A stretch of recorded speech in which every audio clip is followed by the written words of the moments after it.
بسم اللہ الرحمن الرحیم۔ السلام علیکم ورحمۃ اللہ وبرکاتہ۔ آج ہم مد اصلی کی ایگزامپلس ڈھونڈیں گے، اور مد اصلی کی ایگزامپلس ڈھونڈنے کے لیے ہم نے جس صورت کا انتخاب کیا ہے وہ ہے سورۃ العصر۔ مد اصلی کی ایگزامپلس ڈھونڈنے سے پہلے آپ میرے پچھلے لیسن کو ضرور سن لیجئے گا، جس میں مد اصلی کیا ہے، حروف مدہ کیا ہے، مد اصلی کی شرائط کیا ہیں اور ان کو کس حد تک کھینچا جاتا ہے، ان سب کا بہت ڈیٹیل سے تذکرہ کیا گیا ہے، اور وہاں پر بھی ایگزامپلس کے تھرو ہی سمجھایا گیا ہے۔ اور جنہوں نے اس کو بہت اچھے طریقے سے سمجھ لیا ہوگا ان کو ایگزامپلس ڈھونڈنے میں انشاءاللہ کوئی مشکل نہیں ہوگی۔ آج کی ویڈیو میں ہم تھوڑی سی پریکٹس کریں گے کہ کس طرح سے ایگزامپلس کو نکالا جاتا ہے، ڈھونڈا جاتا ہے۔ تو آج ہمارا جو ٹارگٹ ہے وہ ہے مد اصلی کی ایگزامپلس ڈھونڈنا۔ ہم سورۃ العصر میں دیکھتے ہیں، پہلے مد اصلی کی ایگزامپلس کو تھوڑا سا آپ ریوائز کر لیں گے۔ کہیں پر بھی الف آئے، الف سے پچھلے حرف پر زبر ہے تو وہاں الف مدہ ہوتا ہے۔ واو ساکن سے پہلے پیش آ جائے پچھلے حرف پہ تو وہاں واو مدہ ہوتا ہے، اور یا ساکن سے پچھلے حرف پر زیر آ جائے تو وہاں یا ساکن ہوتا ہے۔ یہاں پر دیکھیے جو حروف ہیں والعصر، ٹھیک ہے، ان الانسان۔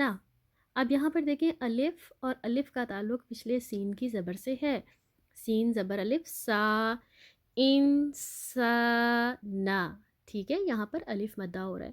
آگے چلیے لفی، لفی، اب یہاں پر یا مدہ سے پچھلے حرف پر زیر، دونوں کا آپس میں تعلق ہے، لفی، تو اس کو بھی ایک الف کے برابر کھینچ کے پڑھیں گے۔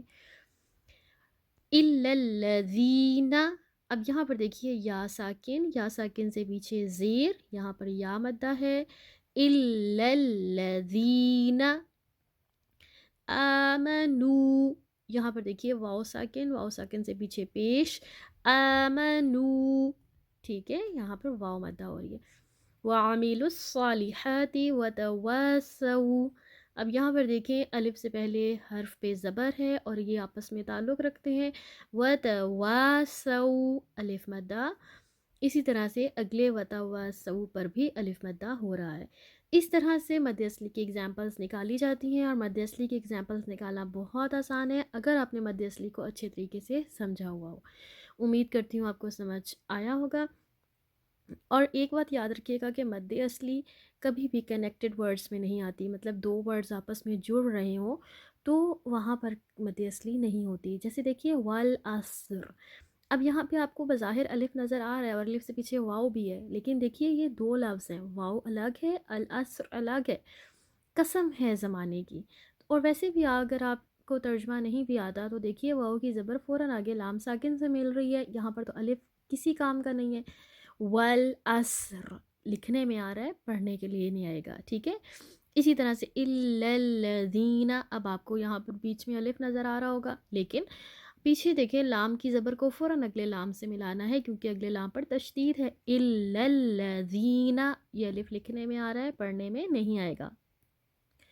اب یہاں پہ بھی آپ کو الف نظر آ رہا ہوگا، ٹھیک ہے، تو یہاں پر واو نظر آ رہا ہے، واو سے پیچھے پیش ہے، واو ساکن نہیں ہے، واو کا ساکن ہونا ضروری ہے۔ اس طرح آپ اپنی کچھ باتوں کو اپنے ذہن میں رکھیں گے تو انشاءاللہ آپ بہت جلد مد اصلی سیکھ جائیں گے۔ السلام علیکم ورحمۃ اللہ وبرکاتہ۔